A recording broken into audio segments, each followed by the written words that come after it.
Hello and welcome to the Low No Drinker podcast, the only twice weekly podcast helping you to find, understand, and enjoy the world of low, no, and light alcohol drinks, drinkers, and drinking. I'm Denise Hamilton Mason. I am the founder, editor, and host of all things Low No Drinker.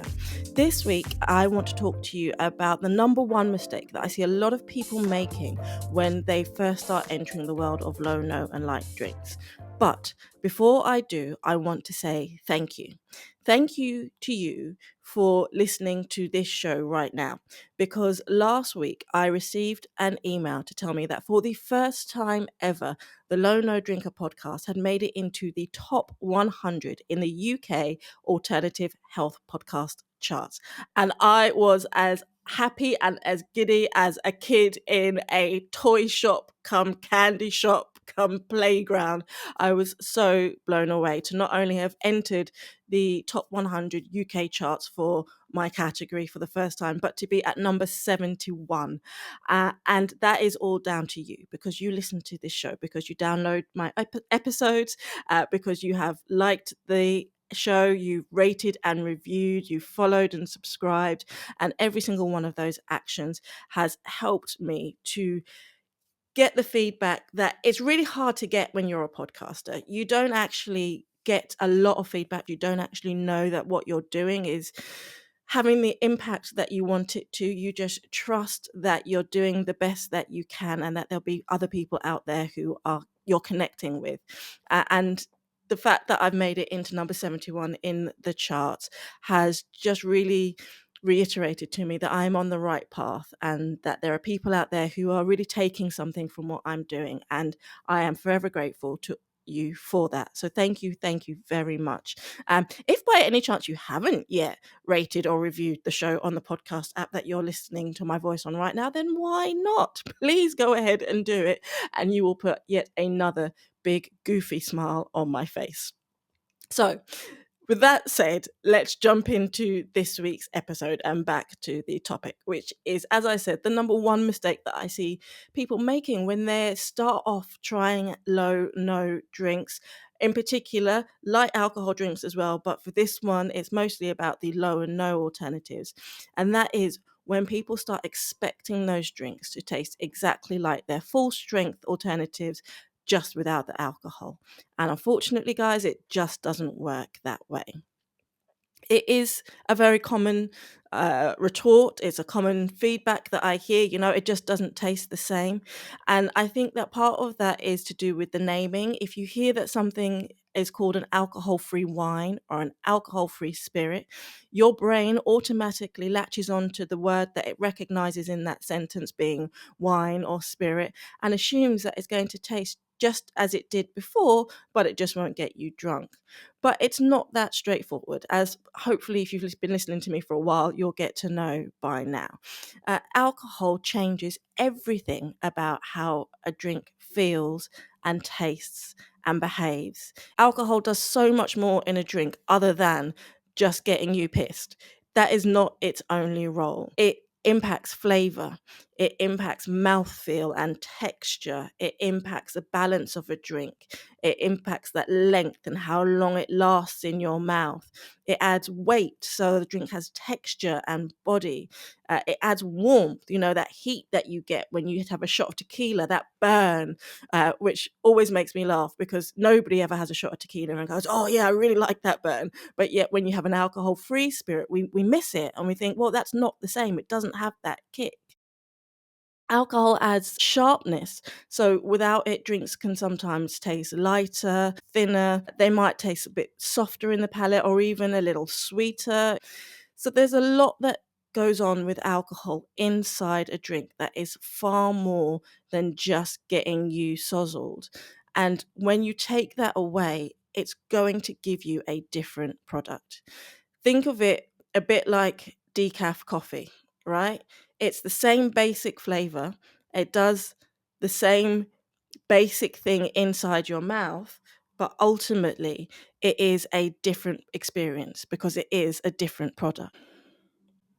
The problem is that when you're entering this world of low no drinks, what happens far too often is that we go in comparing rather than appreciating. We're comparing the non-alcoholic wine that we've got in our glass now to the one that we had last night, and they are two different drinks. Wines these days are averaging up to 14% ABV. If you're taking away 14% of a drink and it's got nowhere else to hide, it is not going to taste the same as your favorite Argentinian Malbec or your favorite Sancerre. It just can't. It's going to be a different experience altogether. And what we need to start doing is learning to appreciate the flavors that we do find rather than mourning the flavors that we can't find. If we continue to always compare and not give the alcohol-free drink a chance in its own merit, you're never going to find something that you really love and can enjoy.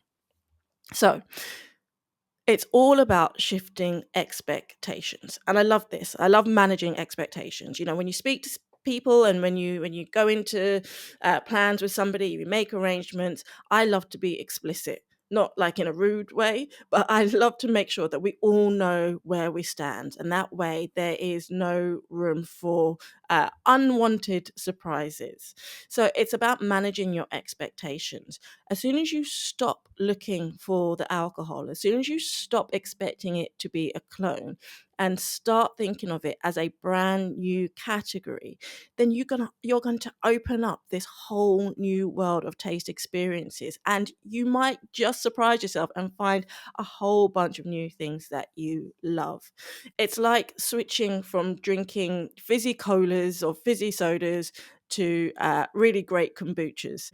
Yes, they're both in the soft drink category, but they're two completely different beasts, and you wouldn't compare them and expect them to do the same thing. Taste your alcohol-free drink for what it is, not for what it isn't.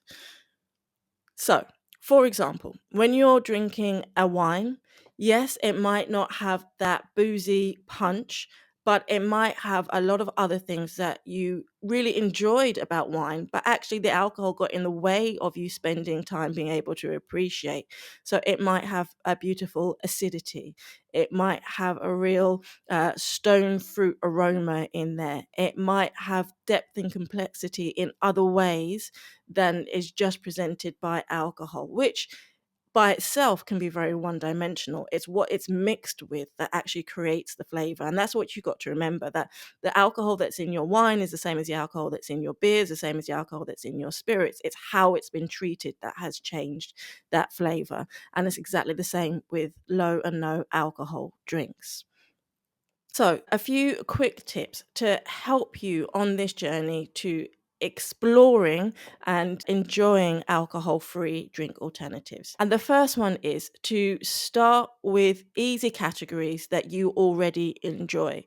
Alcohol-free beers are without doubt the most successful drink type in this category. There are brands out there who have managed to produce alcohol-free beers and ciders that taste almost exactly the same as their full strength inspiration. If you are looking for a drink that more closely represents what you used to have before, and that's really important to you, then beer is definitely a category for you to start with. However, there'll be a lot of you listening who actually don't want something that replicates what they had before. You specifically want to stay away from things that remind you of the way that you used to drink before. And to those people, I would say this is your playground. This is your time to go out there and explore and to try and to put some weird things together that you never thought of before. There are no rules with alcohol-free drinks. That's what makes them so exciting, that you can do what you want and go and experiment with it all until you find what works for you. If you are a wine drinker, then I really would encourage you to take some time and try your alcohol-free wines more mindfully. Go into it expecting that it will not taste like wine, particularly if you are drinking still versions. There's some amazing sparkling alcohol-free wines out there, which you would be very hard-pressed to tell the difference between them and full alcohol, but that's due to the sugars that are present in sparkling wines and the carbonation, because both of those things really, really help to add body and aroma, which then adds to the flavor. But with your still wines, it's a very different drinking experience.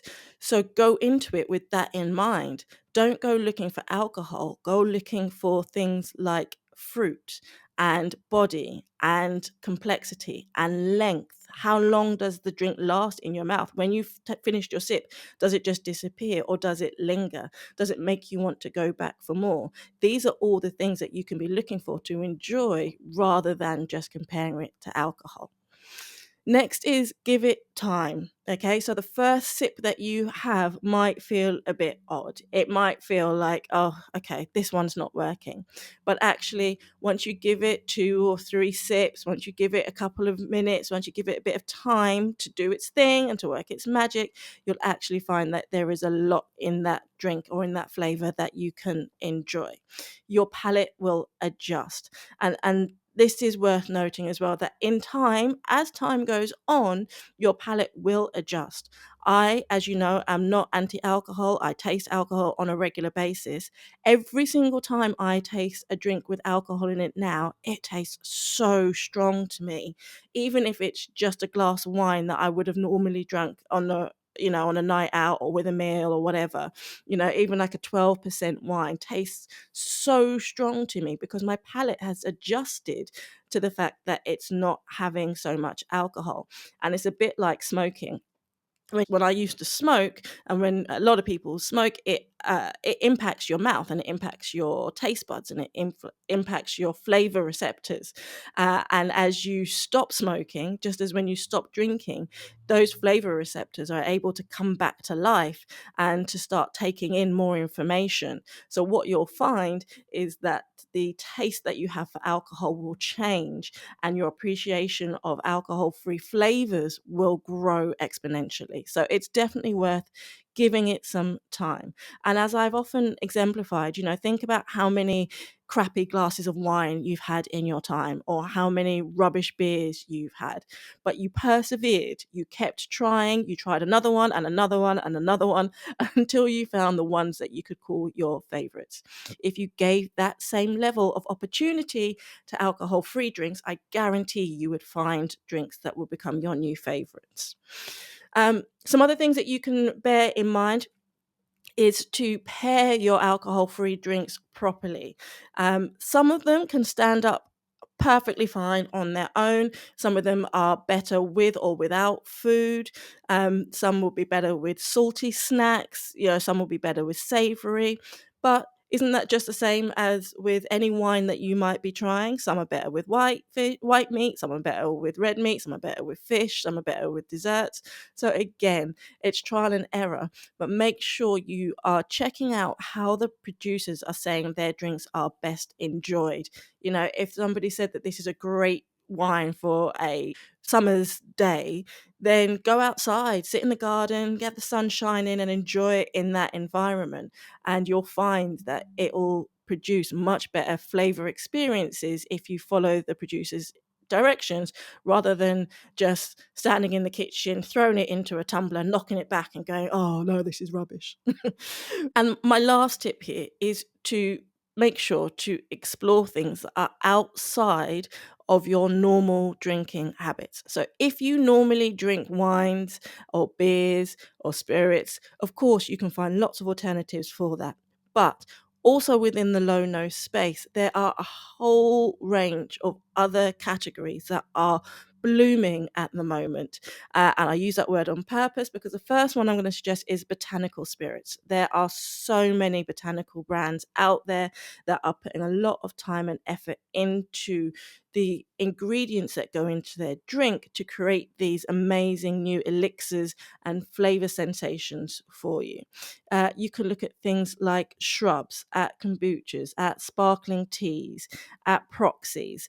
There's a lot of different types of drinks out there that are created for adult drinking experiences and adult drinking occasions that aren't designed to be a direct mimic or replica of alcohol. And if you're trying those drinks, you're already walking into it not expecting that they'll taste like alcohol, but thinking that they will taste like something that a grown-up will have. And I don't know about you, but sometimes that's all I want. I just want something that is made for me as a grown-up. I don't want to be as I was once in Centre Parks with my husband and my kids. And, he had a beer and they had a couple of fruit shoots. And my drink selections were in the same place as theirs. And, it was an orange juice, an apple juice, or an orangina. And I was like, well, this doesn't make me feel like a grown up. I might as well just grab a straw and a squeezy bottle and sit on the kids' side of the table. There are a lot of producers out there who are going, look, I'm not trying to replicate alcohol. I'm just trying to bring in some adult flavors for some adult drinking occasions. So go and check them out and make sure you give them a fair chance to show you what they really can do for you. I am always excited to hear what you are enjoying. I might not have tried it yet myself, so I'm always on the lookout for new amazing drinks to taste. The easiest way to do that is, as I've always said, to reply to any one of my emails once you're on my newsletter, which you can join at lownodrinkermagazine.com/free gifts. Grab yourself a free gift and jump onto the newsletter.